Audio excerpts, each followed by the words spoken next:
तर नमस्कार, श्री स्वामी समर्थ. तर पहिल्या दिवशी ज्यावेळेस मी आरीवर्कला गेले तेव्हा म्हटलं कशाला मी आले असेल, मला तर सुई पण पकडता येणार.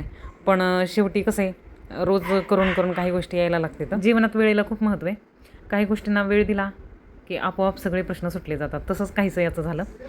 तर मला पण आता येतात आमची फ्रेंच नोट चालली आणि मग तो क्लास पूर्ण करून थोडीशी शॉपिंग करून आम्ही परत आमच्या गावाकडे निघालो. काहीतरी शिकण्यासाठी, म्हणजे तसं काही ठरवलं नव्हतं, अचानक मनात आलं आणि सुरू केलं. कारण म्हटलं विचार बदलायला वेळ नाही लागत आहे, कारण वेळ खूप महत्त्वाची. आणि दिवसभर एवढी कुटाने करून परत आम्ही रात्री भजनाला पण जाते.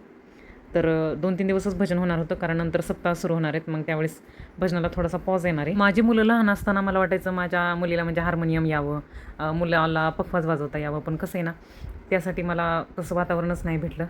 ती मुलांच्या बाबतीतली इच्छा माझी अपूर्ण राहिली. पण उशिरा का होईना त्याच गोष्टी परत माझ्यासमोर यायला लागल्या. असो, आमच्या गावातली साती होती, साती पण झाली. त्याचं काही एवढं शूट नाही केलं मी. साती म्हणजे आखाडी पण म्हणतात, सगळ्या देवांना नैवेद्य वगैरे दाखवला जातो, आणि आषाढी पण म्हणतात, आणि सवाष्ण भोजन पण दिलं जातं, मी पण केलं. तर भेटूयात पुढच्या व्लॉगमध्ये.